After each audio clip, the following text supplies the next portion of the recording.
Hi folks, welcome back to Stacey Can. Today I am making ranch dressing seasoning mix. It is delicious. And while I go over all of the information, you can follow along down below in the show notes. And also hit like and subscribe while you're down there because that does help. 'Tis the season. This is a great, easy, shelf-stable DIY gift idea, or just make it for yourself.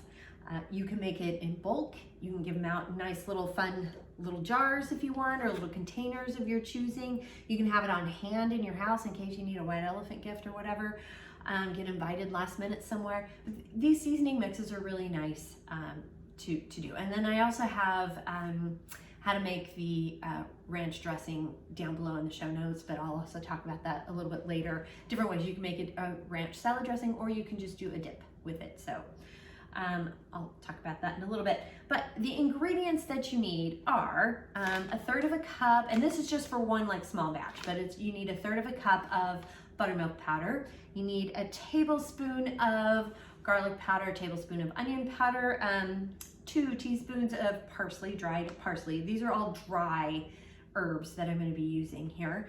1.5 teaspoons of dry dill weed. I do have my dill weed, but I don't have that much left of it that I had dried. So I'm going to be using some that I already had on hand for that as well.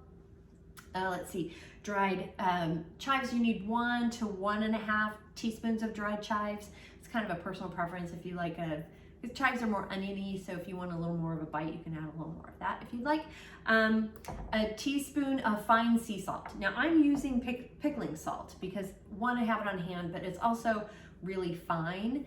So I'm okay using that. Plus, one of the reasons why you want to use like a sea salt is it doesn't have all the additives in it that a table salt does, like the iodine and such, which having some iodine in your diet is great, but it also has some anti-caking ingredients in there. So it doesn't clump. So that's one of the reasons why you want to go ahead and get like a fine sea salt, so you have a better measurement. If you only have kosher salt on hand, you can use a mortar and pestle and kind of grind that up a little bit, but it would be better to use some actually fine salt because you're going to get an accurate measurement with that.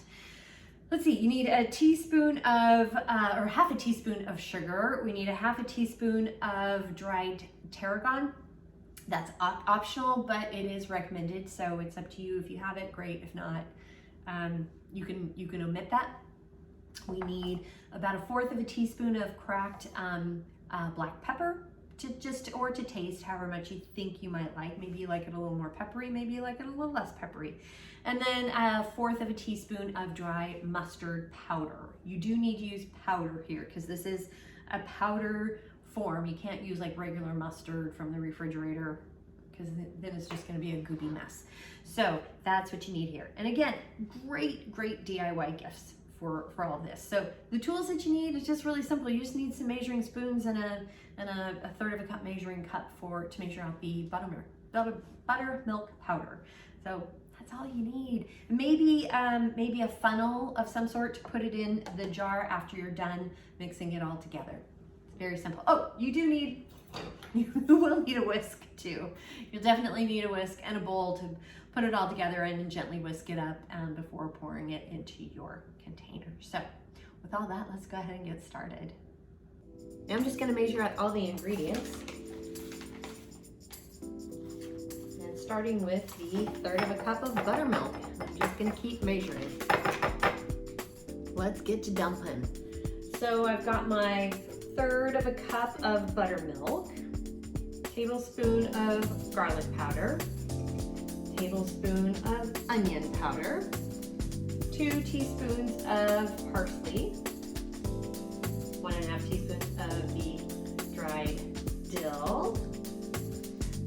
You can either do 1 to 1.5 teaspoons of the chives. I did 1.5 because I like chives.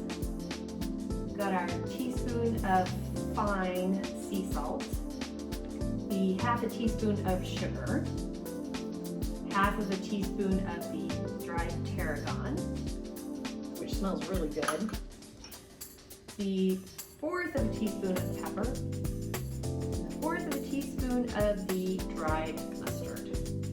Now I'm just gonna whisk it all in together. And you could put it all in a jar and shake it up really well if you want.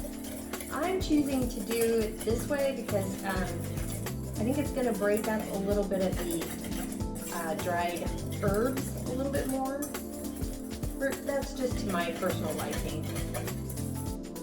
Now I am using the funnel here, just because I have one that makes it easier. And I'm just pouring it into my container, storage container that I'm going to use. And this is how you make some ranch dressing seasoning mix. It's very easy and simple to do. You can double, triple, quadruple the batch, which I did. I did one per the recipe and the ratios down below. This is, it made about half a pint of seasoning mix. And then I did quadruple it because I am gonna give this out to some, got a function coming up, so I'm gonna give it out as little gifts. I'm gonna get some smaller containers and put it in. But this is, I quadrupled this amount, so it made about a pint and a half, maybe just shy of a pint and a half, just for measurement purposes, if that helps you. To make ranch dressing, you would just need to combine, you know what, it kind of depends. Some people say a tablespoon, some people say 2 tablespoons. So just start off with a tablespoon, taste it, and then add more if you want. But a tablespoon of the seasoning mix with half a cup of mayonnaise and a half a cup of whole milk. I've also seen some people use buttermilk. You can kind of use whatever you want there.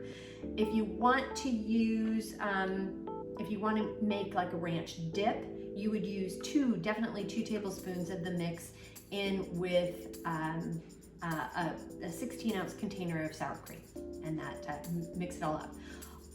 Now for the dressing, you definitely want to stick it in the refrigerator for about 30 minutes before serving.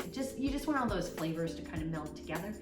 And for the dip, it's great if you can do the same or even overnight for the dip. It just kind of gets all the flavors melded together. Kind of gives you an opportunity for the powdered buttermilk too to sort of evaporate and open up as well to give it that buttery milk flavor. So that's just some tips, and that'll all be down below in the show notes there. And while you're down there, please hit like and subscribe. So that is how we do it. Now, if you have any questions, comments, suggestions, feedback, concerns, by all means, please reach out to me. I'm on Facebook at Stacey Can. You can at me on Instagram and TikTok at Stacey Can. My website is www.staceycancan.com. My email is info@staceycancan. And I'm on LinkedIn at Stacey Can. So thanks so much for joining me today. And until next time, happy canning.